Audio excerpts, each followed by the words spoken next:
ایک چوہا کسان کے گھر میں بل بنا کر رہتا تھا۔ ایک دن چوہے نے دیکھا کہ کسان اور اس کی بیوی ایک تھیلے سے کچھ نکال رہے ہیں۔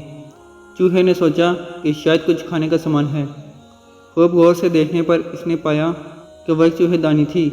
خطرہ بانپنے پر اس نے گھر کے پچھواڑے میں جا کر کبوتر کو یہ بات بتائی کہ گھر میں چوہے دانی آ گئی ہے۔ کبوتر نے مذاق اڑاتے ہوئے کہا، مجھے کیا، مجھے کون سا اس میں پھنسنا ہے۔ مایوس چوہا یہ بات مرغ کو بتانے گیا۔ مرغ نے مذاق اڑاتے ہوئے کہا کہ جا بھائی، یہ میرا مسئلہ نہیں ہے۔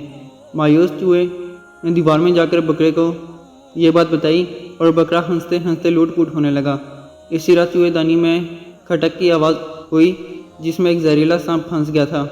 اندھیرے میں اس کی دم کو چوہا سمجھ کر کسان کی بیوی نے اس کو نکالا اور سانپ نے اسے ڈس لیا۔ طبیعت بگڑنے پر کسان نے حکیم کو بلوایا۔ حکیم نے اسے کبوتر کا سوپ پلانے کا مشورہ دیا۔ کبوتر ابھی برتن میں ابل رہا تھا۔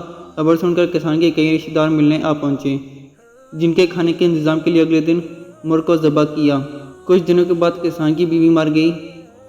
جنازہ اور موت ضیافت میں بکرا پروسنے کے علاوہ کوئی چارہ نہ تھا۔ چوہا دور جا چکا تھا، بہت دور۔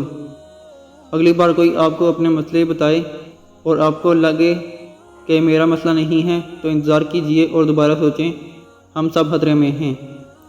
سماج کا ایک عضو، ایک طبقہ، ایک شہری خطرے میں ہے تو پورا ملک خطرے میں ہے۔ ذات، مذہب اور طبقے کے دائرے سے باہر نکلیے، خود تک محدود مت رہیں۔